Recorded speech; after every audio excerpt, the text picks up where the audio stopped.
अस्सलामुअलैकुम की हाल चाल है ਤੁਹਾਡਾ ठीक ठाक हो ਤੁਸੀਂ ਸਾਰੇ कैसी तबीयत है ਤੁਹਾਡੀ ਸਾਰਿਆਂ ਦੀ ਅੱਲਾ ਕਰੇ ਤੁਸੀਂ ਸਾਰੇ ਹੱਸਦੇ ਰਹੋ ਤੇ ਵਸਦੇ ਰਹੋ। ਅੱਜ ਆ ਗਏ ਆ ਪੰਜਾਬੀ ਪੁਲਾਓ ਦੇ ਨਾਲ ਸਾਦਾ ਪੁਲਾਓ। ਇਹਦੇ ਵਿੱਚ ਪੈਣਗੇ ਸਾਬਤੇ ਗਰਮ ਮਸਾਲੇ ਔਰ ਸੌਂਫ ਜਾਏਗੀ ਇਹਦੀ ਯਖਨੀ ਦੇ ਵਿੱਚ ਤੇ ਬਾਕੀ ਨਾਲ ਅਸੀਂ ਲਸਣ ਛਿਲ ਕੇ ਪਾ ਦਿੱਤਾ ਵੇ ਤੇ ਗੋਸ਼ਤ ਪਾ ਦਿੱਤਾ ਵੇ, ਨਮਕ ਪਾ ਕੇ ਅਸੀਂ ਦੀ ਯਖਨੀ ਬਣਾ ਲਵਾਂਗੇ।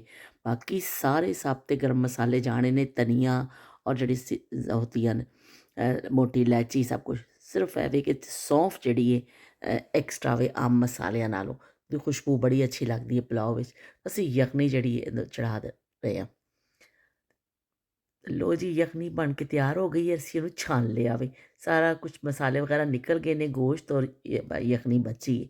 ਅਤੇ ਅਸੀਂ ਹੁਣ ਇਹਨੂੰ ਪਿਆਜ਼ ਦਾ ਤੜਕਾ ਭੁੰਨ ਕੇ ਅਤੇ ਯਖਨੀ ਨੂੰ ਇਹਦੇ ਵਿੱਚ ਪਾ ਦੇਵਾਂਗੇ। ਅਤੇ ਜਦੋਂ ਤੱਕ ਯਖਨੀ ਥੋੜ੍ਹੀ ਗਰਮ ਹੋ ਰਹੀ ਹੈ, ਉਦੋਂ ਤੱਕ ਅਸੀਂ ਇਹ ਦਹੀਂ ਫੁਲਕੀਆਂ ਬਣਾ ਲਈਆਂ ਨੇ ਕਿ ਜਲਦੀ ਜਲਦੀ ਦਹੀਂ ਫੁਲਕੀਆਂ ਬਣਾਈਏ। ਇਹਨੂੰ ਅਸੀਂ ਫਾਈਨਲ ਕਰ ਲਿਆ ਦਹੀਂ ਫੁਲਕੀਆਂ ਨੂੰ। ਹੁਣ ਅਸੀਂ ਇਹਨੂੰ ਬਾਕਸਿਸ ਵਿੱਚ ਪਾਵਾਂਗੇ। ਨਾਲ ਨਾਲ ਜੀ ਅਸੀਂ ਪਕੌੜੇ ਬਣਾ ਰਹੇ ਹਾਂ ਅਤੇ ਉਹਦਾ ਬੇਸਨ ਘੋਲ ਲਿਆ ਮੈਂ, ਪਿਆਜ਼ ਵਿਆਜ਼ ਕੱਟ ਕੇ, ਆਲੂ ਕੱਟ ਕੇ ਔਰ ਸਾਰਾ ਰੱਖ ਦਿੱਤਾ ਵੀ ਬੇਸਨ ਨੂੰ। ਲਓ ਬਈ, ਇੱਧਰ ਅਸੀਂ ਯਖਨੀ ਨੂੰ ਗਰਮ ਹੋ ਗਈ ਹੈ ਔਰ ਅਸੀਂ ਚਾਵਲ ਇਹਦੇ ਵਿੱਚ ਪਾ ਦਿੱਤੇ ਨੇ ਅਤੇ ਇਹਨੂੰ ਹਿਲਾ ਦਿੰਦੇ ਹਾਂ ਕਿ ਚਲੋ ਵੀ ਸੋਹਣਾ ਸੋਹਣਾ ਪੁਲਾਓ ਬਣ ਜਾਵੇ। ਕਿਉਂਕਿ ਚਾਵਲ ਕਿੰਨੇ ਵੀ ਕਿਸਮ ਦੇ ਹੋਣ, ਲੇਕਿਨ ਪੁਲਾਓ ਦਾ ਆਪਣਾ ਹੀ ਮਜ਼ਾ ਔਰ ਸਪੈਸ਼ਲੀ ਬੱਕਰੇ ਦਾ ਪੁਲਾਓ। ਬਸ ਅੱਲਾ ਕਰੇ ਅੱਛਾ ਅੱਛਾ ਬਣ ਜਾਵੇ। ਬਾਅਦ ਦਫਾ ਚਾਵਲ ਨਵੇਂ ਆ ਜਾਂਦੇ ਨੇ ਅਤੇ ਉਹ ਬਿਲਕੁਲ ਖ਼ਰਾਬ ਹੋ ਜਾਂਦੇ ਨੇ। ਹੁਣ ਦੇਖੀਏ ਕੀ ਬਣਦਾ ਵੇ। ਲਓ ਬਈ, ਉਬਾਲਾ ਆਉਣਾ ਸ਼ੁਰੂ ਹੋ ਗਿਆ ਵੇ। ਹੁਣ ਟਾਪੋ ਟਾਪ ਜਿਹੜਾ ਵੇ ਪੱਕਣਾ ਸ਼ੁਰੂ ਹੋ ਜਾਏਗਾ ਅਤੇ ਅਸੀਂ ਇਹਨੂੰ ਰੱਖ ਦਿੰਦੇ ਹਾਂ ਪਿਛਲੇ ਥੋੜ੍ਹੇ ਚੁੱਲ੍ਹੇ 'ਤੇ। ਅੱਗੇ ਅਸੀਂ ਹੁਣ ਕਰਨੇ ਆ ਪਕੌੜੇ ਫਰਾਈ। ਲਓ ਬਈ, ਪਕੌੜੇ ਦਬਾ ਦਬ ਫਰਾਈ ਹੋ ਰਹੇ ਨੇ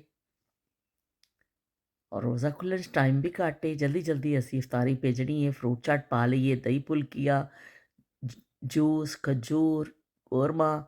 ਨਾਲ ਅਸੀਂ ਇਹ ਸਾਰੀ ਚੀਜ਼ਾਂ ਬਣਾ ਕੇ ਰੋਲ ਵਗੈਰਾ, ਕਬਾਬ ਪੈਕੇਟ ਬਣਾ ਰਹੇ ਹਾਂ ਤਾਂ ਕਿ ਰੋਜ਼ਾ ਖੁੱਲ੍ਹਣ ਤੋਂ ਪਹਿਲੇ ਬਸ ਚਾਵਲਾਂ ਦਮ ਖੁੱਲ੍ਹਣ ਦਾ ਇੰਤਜ਼ਾਰ ਹੈ। ਅਤੇ ਜਿਵੇਂ ਦਮ ਖੁੱਲ੍ਹੇਗਾ, ਲਓ ਵੀ ਬਿਸਮਿਲ੍ਲਾ ਰਹਿਮਾਨ ਰਹੀਮ।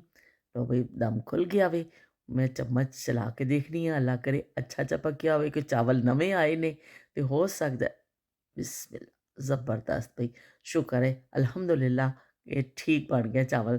ਉਸ ਟੁੱਟਿਆ ਨਹੀਂ ਔਰ ਅੱਛਾ ਦੇਖਣ 'ਚ ਤਾਂ ਬਹੁਤ ਹੀ ਅੱਛਾ ਲੱਗ ਰਿਹਾ। ਭਾਫਾਂ ਉੱਠ ਰਹੀਆਂ ਨੇ ਅਤੇ ਗਰਮ ਗਰਮ ਪੁਲਾਓ ਤਿਆਰ ਹੈ। ਅਸੀਂ ਹੁਣ ਇਹਨੂੰ ਡਿਸ਼ ਵਿੱਚ ਕੱਢਾਂਗੇ ਅੱਗੇ ਜਲਦੀ ਜਲਦੀ ਵੰਡਣ ਵਾਲਾ ਜਿਹੜਾ ਅਮਲ ਹੈ ਨਾ, ਉਹ ਕੰਪਲੀਟ ਹੋ ਜਾਵੇ। ਅਤੇ ਬਚਪਨ ਯਾਦ ਆ ਗਿਆ, ਅੰਮੀ ਦੇ ਹੱਥ ਦਾ ਪੁਲਾਓ। ਜਦੋਂ ਗੋਸ਼ਤ ਦਾ ਪੁਲਾਓ ਬਣਾਉਂਦੇ ਸਨ ਅੰਮੀ, ਦੇ ਨਾਲ ਆਲੂ ਗੋਸ਼ਤ ਦਾ ਸ਼ੋਰਬਾ ਹੁੰਦਾ ਸੀ ਅਤੇ ਬੜੇ ਮਜ਼ੇ ਨਾਲ ਖਾਧਾ ਜਾਂਦਾ ਸੀ।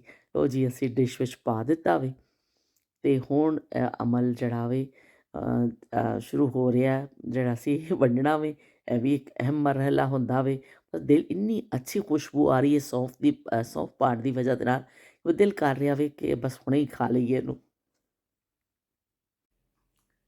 ਲਓ ਜੀ, ਭਰਪੂਰ ਦਿਨ ਤੋਂ ਬਾਅਦ ਹੁਣ ਮੈਂ ਆ ਕੇ ਬੈਠੀ ਹਾਂ। ਰੋਜ਼ਾ ਖੁੱਲ੍ਹਣ 'ਚ ਮੇਰਾ ਖਿਆਲ 10 ਮਿੰਟ ਬਚੇ ਨੇ। ਬਸ ਹੁਣ ਸਮਝੋ ਸਾਹ ਲੈਣ ਵਾਸਤੇ ਬੈਠੀ ਹਾਂ। ਬੜਾ ਅੱਜ ਦਾ ਦਿਨ ਮਸਰੂਫ ਵੀ ਗੁਜ਼ਰਿਆ ਔਰ ਅੱਛਾ ਗੁਜ਼ਰਿਆ। ਅੱਜ ਕਿ ਅਸੀਂ ਰੋਜ਼ਾਦਾਰਾਂ ਦੀ ਇਫਤਾਰੀ ਬਣਾਈ। ਲੋਕ ਰੋਜ਼ਾ ਖੋਲ੍ਹਣਗੇ ਅਤੇ ਦੁਆ ਮਿਲੇਗੀ ਅਤੇ ਸਵਾਬ ਵੀ ਮਿਲੇਗਾ। ਬਹਿਰਹਾਲ ਇਹ ਕਿ ਕੋਸ਼ਿਸ਼ ਕੀਤੀ ਇੱਕ ਰਮਜ਼ਾਨ ਵਿੱਚ ਆਪਣੇ ਸਾਰੇ ਦੋਸਤ ਅਹਿਬਾਬ ਨੂੰ ਅਸੀਂ ਇੱਕ ਦਿਨ ਪਹਿਲਾਂ ਵੀ ਅਸੀਂ ਇਫਤਾਰੀ 5-6 ਘਰਾਂ 'ਚ ਭੇਜੀ ਸੀ ਅਤੇ ਹੁਣ ਫਿਰ ਅੱਜ ਕੋਸ਼ਿਸ਼ ਕੀਤੀ ਅਤੇ ਅਸੀਂ ਕੀ ਕਹਿੰਦੇ ਨੇ ਇਫਤਾਰੀ ਭੇਜੀ। ਹੁਣ ਇਫਤਾਰੀ ਦੇ ਡੱਬੇ ਬਣਾ ਕੇ ਦੇ ਦਿੱਤੇ ਨੇ, ਉਹ ਦੇਣ ਵਾਸਤੇ ਚਲੇ ਗਏ ਨੇ ਅਤੇ ਮੈਂ ਬਸ ਸਾਹ ਲੈਣ ਵਾਸਤੇ ਬੈਠੀ ਹਾਂ ਕਿ ਟੇਬਲ 'ਤੇ ਬਰਤਨ ਸ਼ਰਤਨ ਲਾ ਰਹੇ ਹਾਂ ਅਤੇ ਹੁਣ ਸਾਡਾ ਵੀ ਰੋਜ਼ਾ ਖੁੱਲ੍ਹਣ ਦਾ ਟਾਈਮ ਹੋਣ ਵਾਲਾ ਵੇ। ਅਸੀਂ ਅੱਜ ਬਣਾਇਆ ਪੰਜਾਬੀ ਪੁਲਾਓ, ਆਪਣਾ ਸਾਦਾ ਜਿਹੜਾ ਦੇਸੀ ਪੁਲਾਅ ਹੁੰਦਾ ਵੇ ਕਿ ਉਹਦੇ ਵਿੱਚ ਕੋਈ ਜ਼ਿਆਦਾ ਮਸਾਲੇ ਨਹੀਂ, ਕੁਛ ਨਹੀਂ, ਬਸ ਉਹ ਯਖਨੀ ਬਣਾ ਕੇ ਅਤੇ ਬੜੀ ਆਸਾਨ ਰੈਸਿਪੀ ਹੈ। ਮੈਂ ਇਹਦੇ ਵਿੱਚ ਲਾ ਦੇਵਾਂਗੀ। ਵੈਸੇ ਵੀ ਕੋਈ ਕੁਕਿੰਗ ਚੈਨਲ ਤਾਂ ਨਹੀਂ ਹੈ, ਲੇਕਿਨ ਚਲੋ ਕੋਈ ਅਗਰ ਟਰਾਈ ਕਰਨਾ ਚਾਹਵੇ ਤਾਂ ਕਰ ਲਵੇ। ਅਤੇ ਉਧਰ ਯਖਨੀ ਬਣਾ ਕੇ ਅਤੇ ਬਸ ਉਹਨੂੰ ਤੜਕਾ ਭੁੰਨ ਕੇ ਪਿਆਜ਼ ਦਾ ਅਤੇ ਬਸ ਫਿਰ ਉਹਦੇ ਵਿੱਚ ਚਾਵਲ ਅਤੇ ਉਹ ਯਖਨੀ ਪਾ ਦਿਓ ਅਤੇ ਚਲੋ ਜੀ, ਪੁਲਾਓ ਤਿਆਰ ਹੈ। ਯਖਨੀ ਪੁਲਾਓ, ਪੰਜਾਬੀ ਪੁਲਾਓ, ਦੇਸੀ ਪੁਲਾਓ, ਕੋਈ ਵੀ ਨਾਂ ਦੇ ਦਿਓ ਉਹਨੂੰ। ਅਤੇ ਉਸ ਤੋਂ ਬਾਅਦ ਅਸੀਂ ਨਾਲ ਚਿਕਨ ਕੋਰਮਾ। ਚਿਕਨ ਕੋਰਮਾ ਵੀ ਪਤਾ ਨਹੀਂ ਹੁਣ ਖਾਵਾਂਗੇ ਤਾਂ ਪਤਾ ਚੱਲੇਗਾ। ਸ਼ਕਲ ਤੋਂ ਤਾਂ ਇਹ ਲੱਗ ਰਿਹਾ ਸੀ ਕਿ ਅੱਛਾ ਹੀ ਬਣਿਆ ਹੋਵੇ। ਬਹਰਹਾਲ ਮੈਂ ਕਾਫੀ ਅਰਸੇ ਬਾਅਦ ਚਿਕਨ ਕੋਰਮਾ ਬਣਾਇਆ ਹੋਵੇ, ਪਤਾ ਨਹੀਂ ਅੱਲਾ ਹੀ ਰਹਿਮ ਕਰੇ ਕਿ ਕੈਸਾ ਬਣਿਆ ਹੋਵੇ। ਅਤੇ ਉਸ ਤੋਂ ਬਾਅਦ ਦਹੀਂ ਫੁਲਕੀਆਂ ਬਣਾਈ, ਫਰੂਟ ਚਾਟ, ਪਕੌੜੇ, ਸਮੋਸੇ, ਰੋਲ, ਇਹ ਚੀਜ਼ਾਂ ਕਰਕੇ ਅਸੀਂ ਪੈਕਟ ਬਣਾਏ, ਖਾਸਾ ਕਿਚਨ ਵਿੱਚ ਖਲਾਰਾ ਵੀ ਸੀ, ਨਾਲੋਂ ਨਾਲ ਅਸੀਂ ਸਮੇਟ ਰਹੇ ਸਨ। ਬਹਿਰਹਾਲ ਹੈ ਵੀ ਕਿ ਹੁਣ ਰੋਜ਼ਾ ਖੁੱਲ੍ਹਣ ਵਾਲਾ ਹੈ, ਹੁਣ ਖਾਵਾਂਗੇ ਤਾਂ ਪਤਾ ਚੱਲੇਗਾ, ਆਪਣੇ ਆਪ ਨੂੰ ਤਾਂ ਚੰਗਾ ਲੱਗਣਾ ਹੀ ਹੈ ਅਸੀਂ, ਲੇਕਿਨ ਐਵੇਂ ਕਿ ਜਿਹਨਾਂ ਵੱਲ ਭੇਜਿਆ ਹੋਵੇ ਉਹਨਾਂ ਨੂੰ ਪਸੰਦ ਆ ਜਾਵੇ। ਤੇ ਰੋਜ਼ੇ ਵੀ ਇਖਤਤਾਮ ਪਜ਼ੀਰ ਨੇ, ਤੇ ਅਸੀਂ ਵੀ ਕੀ ਕਹਿੰਦੇ ਨੇ ਬਸ ਉਹਦੀ ਸਮਝੋ ਰਮਜ਼ਾਨੁਲ ਮੁਬਾਰਕ ਦੀ ਐਸੀ ਬਰਕਾਤ ਹੁੰਦੀਆਂ ਨੇ ਕਿ ਪਤਾ ਹੀ ਨਹੀਂ ਚੱਲਦਾ। ਹਾਲਾਂਕਿ ਜਦੋਂ ਦੇਖੋ ਰੋਜ਼ੇ ਸ਼ੁਰੂ ਹੋਣੇ ਹੁੰਦੇ ਨੇ ਉਦੋਂ ਅਸੀਂ ਕਹਿੰਦੇ ਹਾਂ ਕਿ ਵੀ ਬੜੇ ਰੋਜ਼ੇ, ਇੱਕ ਮਹੀਨੇ ਦੇ ਰੋਜ਼ੇ ਨੇ, ਕਿੰਨਾ ਲੱਗ ਰਿਹਾ ਹੁੰਦਾ, ਲੇਕਿਨ ਰੋਜ਼ੇ ਸ਼ੁਰੂ ਹੋ ਜਾਂਦੇ ਨੇ ਕੈਸਾ ਸਬਰ ਵੀ ਆ ਜਾਂਦਾ ਵੇ, ਚੰਗਾ ਵੀ ਲੱਗਦਾ, ਅਸੀਂ ਖਾਣ ਵੀ ਜ਼ਿਆਦਾ ਬਣਾਉਂਦੇ ਹਾਂ, ਥੋੜ੍ਹਾ ਕਿਚਨ ਵਿੱਚ ਜ਼ਿਆਦਾ ਮਸਰੂਫੀਅਤ ਹੋ ਜਾਂਦੀ ਹੈ, ਪਰ ਹਰ ਘਰ ਵਿੱਚ ਖੁਸ਼ੀ ਖੁਸ਼ੀ ਇਫਤਾਰੀ ਦੀ ਤਿਆਰੀ ਕੀਤੀ ਜਾਂਦੀ ਹੈ, ਸਹਿਰੀ ਦੀ ਤਿਆਰੀ ਕੀਤੀ ਜਾਂਦੀ ਹੈ। ਹਰ ਕੋਈ ਜਿਹੜਾ ਵਾ ਆਪਣੇ ਬੱਚਿਆਂ ਵਾਸਤੇ ਬੜਾ ਇhtਮਾਮ ਕਰਦਾ ਇਸ ਮਹੀਨੇ ਵਿੱਚ। ਤੇ ਉਸਮਾ ਨੇ ਮੈਨੂੰ ਲਿਖਿਆ, ਉਸਮਾ ਨੇ ਕਿਹਾ ਬਾਜੀ ਤੁਸੀਂ ਇਕੱਲੇ ਹੁੰਦੇ ਹੋ ਕਿ ਤੁਹਾਡੇ ਮਹੱਲੇ 'ਚ ਹੁੰਦੀ ਨਾ ਤੇ ਮੈਂ ਤੁਹਾਡੇ ਕੋਲ ਰੋਜ਼ ਆ ਜਾਇਆ ਕਰਨਾ ਸੀ। ਤੇ ਉਸਮਾ ਤੁਸੀਂ ਮੇਰੇ ਕੋਲ ਰੋਜ਼ ਆਉਂਦੇ ਤੇ ਹੈਗੇ ਹੋ, ਤੁਸੀਂ ਰੋਜ਼ ਮੇਰੇ ਨਾਲ ਵਕਤ ਗੁਜ਼ਾਰਦੇ ਹੋ, ਤੁਸੀਂ ਮੇਰੀ ਵੀਡੀਓ ਦੇਖਦੇ ਹੋ, ਤੁਸੀਂ ਉੱਥੇ ਕਮੈਂਟ ਕਰਦੇ ਹੋ, ਤੇ ਮੇਰੇ ਨਾਲ ਹੀ ਹੋਣਾ ਹੋਇਆ ਨਾ ਕਿ ਮੇਰੀ ਦਿਨ ਭਰ ਦੀ ਮਸਰੂਫੀਅਤ ਮੈਂ ਤੁਹਾਡੇ ਨਾਲ ਸ਼ੇਅਰ ਕਰਨੀ ਆ, ਤੇ ਤੁਸੀਂ ਉਹਨੂੰ ਦੇਖ ਕੇ ਵੀ ਮੈਨੂੰ ਜਵਾਬ ਦਿੰਦੇ ਹੋ, ਬੜੀ ਡਿਟੇਲ ਨਾਲ ਤੁਸੀਂ ਕਮੈਂਟ ਕਰਦੇ ਹੋ, ਤੇ ਮੈਨੂੰ ਤਾਂ ਐਸਾ ਲੱਗਦਾ ਤੁਸੀਂ ਮੇਰੇ ਨਾਲ ਹੀ ਹੋ। ਤੇ ਤੁਸੀਂ ਕਹਿੰਦਾ ਤੇ ਬਾਕੀ ਸ਼ਬੀਰ ਹੁਸੈਨ ਸਾਹਿਬ ਦਾ ਵੀ ਸ਼ੁਕਰੀਆ, ਤੁਹਾਡੇ ਸਾਰਿਆਂ ਦਾ ਮੈਂ ਸ਼ੁਕਰੀਆ ਅਦਾ ਕਰਨੀ ਆ ਕਿ ਤੁਸੀਂ ਨਾਲ ਨਾਲ ਕਮੈਂਟ ਕਰਦੇ ਰਹਿੰਦੇ ਹੋ, ਦੇਖਦੇ ਰਹਿੰਦੇ ਹੋ, ਤੇ ਲਾਈਬਾ ਤੇ ਮਲਾਇਕਾ ਦਾ ਸਭ ਦਾ ਦੇਖਣ ਵਾਲਿਆਂ ਦਾ ਮੈਂ ਸ਼ੁਕਰੀਆ ਅਦਾ ਕਰਨੀ ਆ। ਮਾਹਮ, ਨਿਤਾਸ਼ਾ, ਮਲਾਇਕਾ, ਸਾਰਿਆਂ ਦਾ ਵਾਰੀ ਵਾਰੀ ਮੈਨੂੰ ਇਸ ਤੋਂ ਇਹ ਚੰਦ ਜਿਹੜੇ ਨਾਂ ਰਟੇ ਹੋਏ ਨੇ ਇਸ ਤੋਂ ਹੀ ਨੇ, ਇਹ ਲੋਕ ਜ਼ਰੂਰ ਕਮੈਂਟ ਕਰਦੇ ਨੇ। ਸੌਲਤ ਹੁਸੈਨ, ਤੋਬਾ ਮੈਂ ਸੌਲਤ ਨੂੰ ਭੁੱਲ ਗਈ, ਮਾफ़ੀ ਦੇ ਦਿਓ ਸੌਲਤ ਮੈਨੂੰ।